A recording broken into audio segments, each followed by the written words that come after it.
It's too spicy. Really yummy. It is very yummy. Very The good. taste. After a long time. The taste Because is my like wife is not cooking for me anymore. ইদানিং একটু কম রান্না করি বলে আপনাদের দুলাভাইয়ের সেই complain. যাই হোক, সে কথায় পরে আসছি। আর চ্যাপা শুটকি ভর্তার পর কড়াইটাতে যদি একটু ভালো করে ভাত মেখে নাই খেলাম তাহলে আর কি হলো বলেন? এটা কিন্তু শুধুমাত্র আমরা ভর্তা পাগলরা জানি। তো আজ হচ্ছে আপনাদের দুলাভাইয়ের জন্য আমি রান্না করেছিলাম তেহেরি, সালাদ এবং ইলিশ মাছ ভাজি। ইলিশ মাছ ভাজি অবশ্য আমার ছেলে খায় না, দুলাভাই খায়। তো এতদিন পর বাঙালি খাবার পেয়ে সে ভীষণ খুশি। বেশ কিছুদিন থেকেই সে আমার কাছে আবদার করছিল যে প্লিজ তুমি বাংলাদেশি কিছু রান্না করো। বাট আমি ইদানিং একটু কম রান্না বান্না করি, একটু ফাঁকিবাজিই করি আর কি। কিন্তু বেচারা এই দেশি খাবার পেয়ে যে কি খুশি নিজের চোখেই দেখেন। Looks very good. মাঝে মধ্যে আমার সন্দেহ হয় যে এই লোকের পূর্বপুরুষের কেউ না কেউ দেশি ছিলই, নয়তো আমার দেশি খাবারের প্রতি যেরকম চাহিদা, তারপরও যখন আমি আলসেমি করি বা আমার সময় ভালো যায় না, আমি রান্না করি না, কিন্তু সে বিশ্বাস করেন পাগল হয়ে যায় দেশি খাবার খাওয়ার জন্য। Very good. Deco. Very yummy. Deco. A bit hot. Deco, yeah.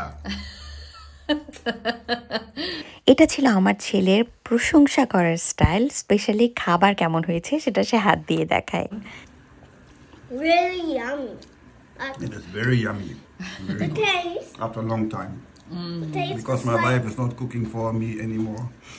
So I have to wait until... যেমনটা বলছিলাম, ইদানিং একটু কম রান্না করি বলে জামাইয়ের কমপ্লেনের কোনো শেষ নাই। কম রান্না মানে দেশি রান্না কম করি, সেটার কমপ্লেন। তো যাই হোক, ছেলে এবং হাজব্যান্ডের জন্য তো তেহেরি মেহেরি রান্না করেছি, বাট আমার খুব ইচ্ছা করছিল চ্যাপা শুটকি খাওয়ার জন্য। তাই সব কিছু রেডি করে কড়াইয়ের মধ্যে দিয়ে দিলাম চ্যাপা শুটকি। আর এই চ্যাপা শুটকিটা কিন্তু আমি রসুন পেঁয়াজটা ভালোভাবে মাখার মানে ভাজাভাজি করার পরেই দিয়েছি। এরপর আমি চ্যাপা শুটকিটাকে সুন্দর করে হাত দিয়েই ম্যাশ করার চেষ্টা করব, এবং চ্যাপা শুটকিটা যদি বড় হয় সেক্ষেত্রে কিন্তু আমি কাঁটাটা ফেলে দেব। এটাও আমি এখানে করেছিলাম, সেটা ভিডিওতে দেখানো হয়নি।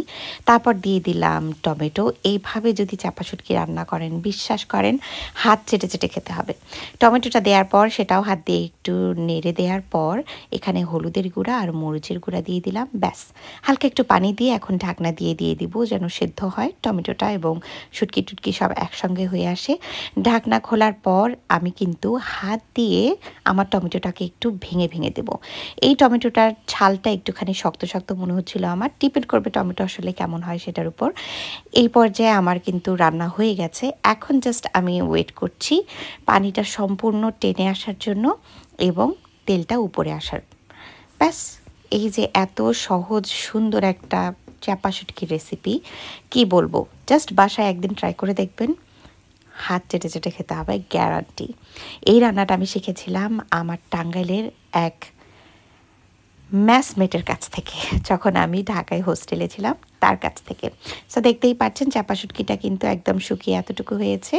ব্যাস, আর এখন আমি এই কড়াইয়ের মধ্যে এক্সট্রা একটু ভাত দিয়ে যতটুকু শুটকি কড়াইয়ে লেগে আছে সবটা খাওয়ার চেষ্টা করব। আর এই ভাতটুকুই সবচেয়ে মজা। কে কে আমার সাথে একমত?